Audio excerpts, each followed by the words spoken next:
अंबेडकरनामा विशेष film समीक्षा। दोस्तों, रतनलाल बोल रहा हूं। काम की बात में आपका स्वागत है और पेश है अंबेडकरनामा विशेष फिल्म की समीक्षा। चर्चा में है पुष्पा द राइज। पिछले साल दो मशहूर फिल्म आई। जय भीम तमिल में बनी थी और पुष्पा द राइज ये तेलुगु में बनी है। दोनों चर्चित हुई है और पुष्पा द राइज आने के बाद अगर आप देखेंगे सोशल मीडिया पर, यूट्यूब पर, तो बहुत सारे नाटकीय और हास्यप्रद वीडियोस आपको दिखेंगे। लंगड़ा के चलते हुए से लेकर दाढ़ी खुजाते हुए, किसी का पैंट नीचे सड़क रहा है और व्यूज लाखों में है। क्या फिल्म सिर्फ यही बयां करती है? सीखना बहुत जरूरी होता है। जय भीम फिल्म जो कि ऑस्कर के दरवाजे को खटखटा रही है और बहुत गंभीर फिल्म थी, जिसमें कई रिव्यूज हमने बनाए थे, लोगों से बातचीत भी की थी। लेकिन सोशल मीडिया पे वकील के किरदार में वैसे वीडियोस नहीं देखे जो एक ट्राइबल वुमेन के लिए लगातार संघर्ष कर रहा है, लड़ रहा है। इसका मतलब क्या है कि चटककार, मजेदार, जिसमें चटक हो, उसको स्वीकार करने में लोग सहज होते हैं, लेकिन गंभीर बातों को स्वीकार करने में दिक्कत होती है। इसलिए जो सूर्या के किरदार वाली जो फिल्म थी जय भीम, उस पर इस तरह की वीडियो नहीं आई और पुष्पा द राइज में लगड़ाते हुए, पैंट सड़कते हुए, दाढ़ी खुजाते हुए तमाम वीडियोस आ रहे हैं और लोग मतलब दिलचस्पी लेके, चटक लेके उसको देख भी रहे हैं। लाखों में व्यूज जा रहे हैं। बहरहाल, चलिए आखिर पुष्पा द राइज में क्या बात है जो आकर्षित करती है? इसमें कुछ लिखा है। पटना से हमारे वरिष्ठ मित्र हैं रत्नाकर त्रिपाठी ने, वो भी संदर्भ बताऊंगा और उसके साथ साथ वो मैसेज क्या दे रहा है फिल्म, ये भी समझने की जरूरत है। रत्नाकर साहब ने इसका संबंध जो बालू माफिया, रेत माफिया, जो कि पटना ही नहीं देश के तमाम भागों में जो फैला हुआ है, अवैध कमाई करने वाला, बड़े बड़े माफिया, सड़गना, राजनेता, ब्यूरोक्रेट्स, तमाम तरह के संबंध उसमें लिप्त बताए जाते हैं, उससे जोड़ने की कोशिश की है। चलिए क्या है फिल्म में, जरा उसको देखते हैं और जरा बालू माफिया, रेत माफिया से भी उसके जो अंतरंग संबंध नजर आते हैं उस पर भी चर्चा करते हैं। चलिए, पुष्पा द राइज ने बॉक्स ऑफिस पर 365 करोड़ की कमाई की है। यह फिल्म 2021 में सबसे ज्यादा कमाई करने वाली फिल्म के रूप में उभरी है। अब तक की सबसे ज्यादा कमाई करने वाली तेलुगु फिल्मों में शुमार है। फिल्म का निर्देशन सुकुमार ने किया है और यह 17 दिसंबर 2021 को रिलीज हुई। फिल्म 50 दिन से ज्यादा हो चुका है और तकरीबन 2 महीना होने को है और अभी भी मजबूत कमाई कर रही है।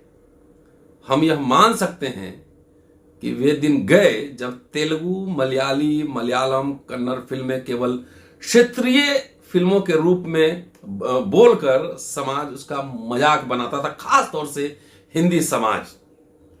यह देखते हुए कि फिल्म ने लगभग 2 वर्षों तक चलने वाली महामारी में अपना प्रोडक्शन किया और बॉक्स ऑफिस पर इसके प्रदर्शन को एक चमत्कार के रूप में गिना जाना चाहिए। हालांकि शायद यह चमत्कार नहीं है। तो हिंदी भाषी लोग दक्षिण भारतीय फिल्म का और दक्षिण भारतीय जो आते थे फिल्में, उसका मजाक उड़ाते थे और उसको रीजनल फिल्म कैटेगरी में रखते थे और बॉलीवुड को बड़ी फिल्म मानते थे। लेकिन यह मिथ धीरे धीरे टूट रहा है। यहां पटना का संदर्भ उन्होंने बताया है और फिल्म देखने का कारण बताते हुए उन्होंने लिखा है कि फिल्म देखने का कारण यह रहा है कि मैंने पटना में कुछ युवाओं को अल्लू अर्जुन के बारे में बड़े जुनून से चर्चा करते हुए सुना। पटना में अल्लू अर्जुन? हाँ, भले ही हम जानते हैं कि रजनीकांत जापान में लोकप्रिय हैं और महेश बाबू बांग्लादेश में बहुत प्रिय हैं, बहुत उनके फैंस हैं। इसके बावजूद कभी नहीं सोचा गया था कि एक साउथ का स्टार, साउथ इंडियन फिल्म का स्टार पटना की सड़कों पर चर्चा का विषय बने। यहां एक दर्शक इतना संकीर्ण हो जाता है कि यह तमिल नाम, एक तेलुगु उपनाम या मलयालम स्थान के नाम पर हंसेगा। और हम लोग को याद है, जब हम लोग छात्र थे तो बहुत तरीके के शब्द सबके लिए जो है मद्रासी कहा जाता था या मल्लू कहा जाता था, एक डेरोगेटरी सेंस में कहा जाता था 90s तक। सो बॉलीवुड में अगर देखें तो वहां पे जिस तरीके का कैरेक्टर उभरता है, गुलाबी और गोरा चेहरा, उसके विपरीत पुष्पा द राइज गहरे रंग में और कुरूपता वाले आक्रामक नायक का निर्माण करती है। यह बॉलीवुड के गोरे चिट्टों की क्लीन शेव्ड कम्युनिटी नहीं है, बल्कि एक्शन की खूबसूरती है जो पुष्पा में हावी हो जाती है। फिल्म का दृश्य झुकाव एक झटके में दक्षिण भारतीय सौंदर्य को अपनाने के लिए तैयार दर्शकों के गहरे और अंतर्निहित नस्लवादी पूर्वाग्रह को मिटा देता है। फिल्म की कहानी लाल चंदन के इर्द गिर्द घूमती है। लाल चंदन का विषय बिहार और अन्य राज्यों में सबसे बड़ा और सबसे कुख्यात धंधे, अर्थात नदी के तल से अवैध रूप से निकाली गई रेत और पूरे देश में कई माफिया नक्षत्रों के साथ निकटता से जुड़ा हुआ है। रेत निश्चित रूप से निर्माण उद्योग की रीढ़ है और जिसे हम विकास कहते हैं उसका एक बुनियादी घटक है, चाहे वह सरकारी हो या निजी। रेत का अवैध खनन निश्चित रूप से हमारी नदियों को नष्ट कर रहा है, उसे सिकोड़ रहा है, उसे विभाजित कर रहा है और अक्सर उसको अपना बेड बदलने के लिए मजबूर कर रहा है। यह एक ऐसी विशेषता है जो नदी के किनारों को रेत निकालने के लिए अपस्ट्रीम में बांध देने के साथ साथ दोनों के कारण होते हैं। लेकिन जिस चीज ने, ये तो एक है कि जो स्मगलिंग है, माफिया है, उस पे है कि रेत का कनेक्शन कैसे चंदन तस्करी से है। अब तस्करी का रूप बदल गया है और जैसे रेत, बालू जितना इंपॉर्टेंट है कंस्ट्रक्शन के लिए, वैसे ही चंदन भी महंगा है। लेकिन जिस चीज ने फिल्म में को एक सार्वभौमिक कहानी के रूप में बदल दिया है, वह सामाजिक गतिशीलता और जाति के माध्यम से सामाजिक नुकसान पर काबू पाने का दोहरा विषय।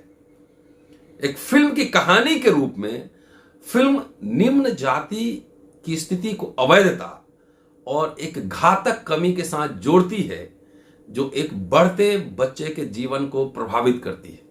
पुलिस अधिकारी को आपने देखा ही होगा, एक पुलिस अधिकारी वास्तव में जो नायक है पुष्पराज को कुछ हद तक समझाता है कि कैसे उसके पास एक ब्रांड की कमी है, जिसका शाब्दिक अर्थ है उसकी बिना लेवल वाली शर्ट। एक ब्रांड की कमी एक उच्च जाति के व्यक्ति और उनकी निचली जाति की महिला के बीच मिलन के माध्यम से उसके निम्न जन्म के अभिशाप से संबंधित है। अर्थात पिता उच्च जाति का, माता निम्न जाति का, यही उसका अभिशाप है। यह सहज रूप में अवैध, नाजायज और अवांछित की भावना है जो युवा पुष्पा को हमेशा सताती है। बेशक एक सामान्य दैनिक दांव लगाने वाला, दिहाड़ी करने वाला पुष्पा अपने व्यवसाय और रसद के साथ इस कमी को पूरा करता है और एक आपराधिक उद्यम में विशेषज्ञता प्राप्त करता है और बाकी सभी की तुलना में बेहतर करता है। अंत में एक सवाल तो जरूर उठता है, ये क्या अपराध एक दर्दनाक लेकिन प्रतिभाशाली बच्चे के लिए जीवन में सफलता का मार्ग प्रशस्त करने का एकमात्र तरीका था? फिल्म में स्पष्ट संकेत है जो इसका जवाब देते हैं। बच्चे पुष्पा को एक स्कूल में प्रवेश से मना कर दिया जाता है क्योंकि उसके पास उपनाम की कमी है। भले ही अंबेडकर की शिक्षा का मार्ग स्पष्ट रूप से एक दलित बच्चे के लिए एक रास्ता है, लेकिन कैसे क्या यह रास्ता अंबेडकर के हिसाब से शिक्षा मुक्ति का मार्ग है, लेकिन फिल्म में वह एक अपराध को चुनता है और फिल्म केवल एक युवा की कहानी है जो संघर्ष के माध्यम से अपना भाग्य खुद बनाता है और जो उसकी पसंद के अनुसार लगाया जाता है। मोटा मोटी अगर देखा जाए कि क्या क्या बात इसमें उभर के आ रही है, बिहार से जो रिव्यू है कि दक्षिण भारत की फिल्म का पटना के आम लोगों के बीच चर्चा फिल्म देखने का आकर्षण है और फिल्म की पॉपुलैरिटी इसी में है। फिल्म का कैरेक्टर आम आदमी जैसा दिखता है। बॉलीवुड के गोरे चिट्टे नायकों के विपरीत पुष्पा के नायक का रंग सांवला है, उसके कपड़े आम आदमी जैसे हैं, उसकी कहानी सोशल मोबिलिटी रेसिस्टेंस प्रतिरोध की कहानी। चंदन तस्करी से जुड़ी हुई कहानी पूरे देश में एक जैसी है। बिहार एवं देश के अन्य हिस्से में अवैध खनन की कहानी एक जैसी है और इसमें एक वैसे बच्चे की उत्थान की कहानी है जिसका पिता सवर्ण है, ब्याहता पत्नी से उसका जन्म नहीं हुआ है, उसकी मां और पिता के साथ कानूनी शादी नहीं है, तो कोट अनकोट अवैध संतान है। वैसे बच्चे की कहानी है कैसे एक स्कूल न जाने वाला बच्चा, मजदूरी करने वाला बच्चा आगे बढ़ने के लिए ऐसा रास्ता चुनता है, अपराध का रास्ता। लेकिन सवाल यहां यह उठता है कि क्या अपराध ही आगे बढ़ने का रास्ता है और कोई विकल्प है? इस सवाल के साथ इस वीडियो को खत्म करता हूं और जिस तरीके से सोशल मीडिया में और यूट्यूब पे जो एक तरह से नाटक जिस तरह से किया जा रहा है, सिर्फ पांव टेढ़ा करके चलने का और दाढ़ी खुजाने का, उससे आगे की कहानी है पुष्पा द राइज। शुक्रिया, keep watching and sharing Ambedkar नामा। अगले एपिसोड में आपसे फिर मुलाकात होती है। शुक्रिया, जय भीम।